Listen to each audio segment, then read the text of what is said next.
See, right now, if I tell you, or if you're not me, let's say your dean tells you, from tomorrow all of you what kind of clothes you should wear, immediately there'll be protests in the college.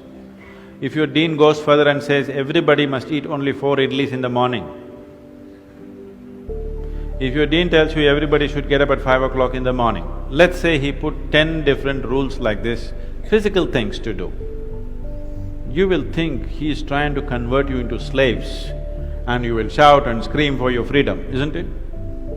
But look at yourself and see, right now, somebody else, if they determine what should happen around you, you feel like a slave. But right now, somebody else is determining what should happen within you. Is this not slavery? Somebody can decide whether you're happy or unhappy. Is this not slavery? Somebody can decide whether you will be a pleasant human being or an unpleasant human being. Is this not slavery? What happens within you, somebody else determines. This is the worst form of slavery, isn't it? Isn't it so?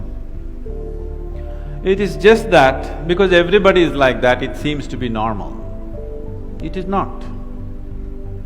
It is not normal. Just because everybody is like that, it does not become normal.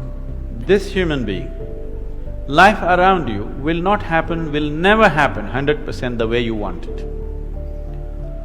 And it should not happen. Because if everything happens the way you want it, where do I go?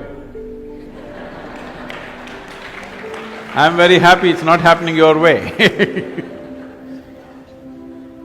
And now that you're a student, you're still a student, I believe about 60–70% is happening your way. When you get married, the percentage will get reversed.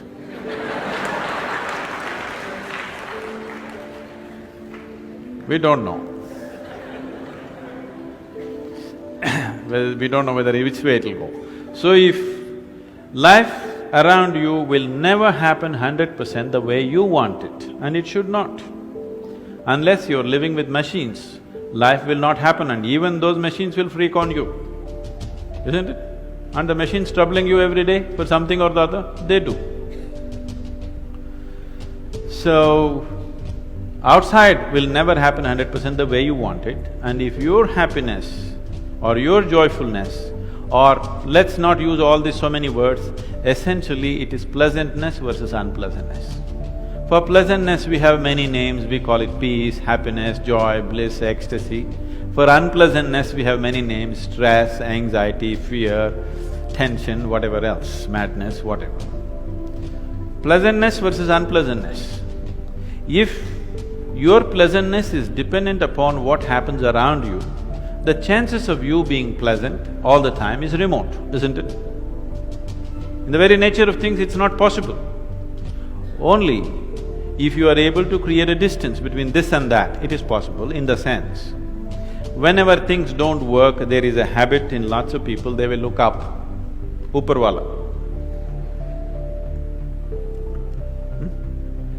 Isn't it? The whole world is looking up. Looking up. See, you know the planet is round? You know this? Okay. The planet is round and you're not sitting on top of the North Pole, you're sitting in Chennai, here in the tropical climate, and the damn planet is spinning. So if you look up, you're always looking up in the wrong direction.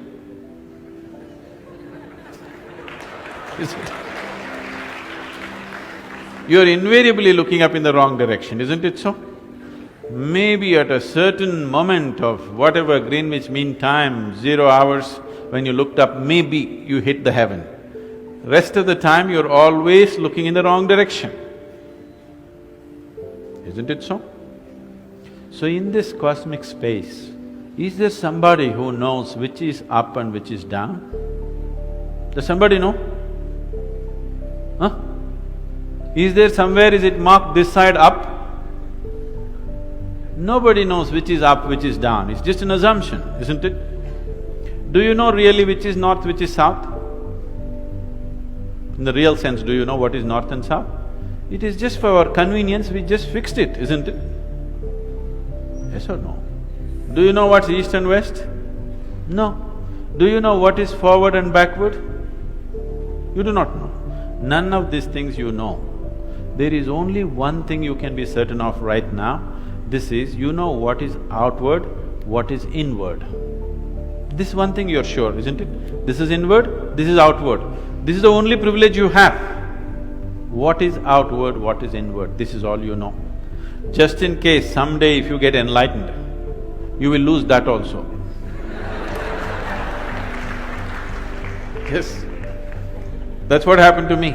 Now I don't know which is inward, which is outward, which is me, which is not me, that's why I'm all over the world. Because I don't know whether this is me or that is me. So, now you say, I know what is inward, what is outward, let's examine this a little more. Can you see me right now, all of you? Can you see me? Just point out where I am. Use your hands and point out. Can you see me? Oh, you got it wrong. You know I'm a mystic. You're getting it completely wrong. Now, this light is falling upon me, reflecting, going through your lenses, inverted image in your retina, you know the whole story, right? Where do you see me right now? Within yourself. Where do you hear me right now? Within yourself. Where have you seen the whole world? Within yourself. Have you ever experienced anything outside of yourself? Everything that ever happened to you, darkness and light happened within you, pain and pleasure happened within you, joy and misery happen within you. Have you ever experienced anything outside of yourself? No. So what I am asking you is, what happens within you? Who should determine how it should happen?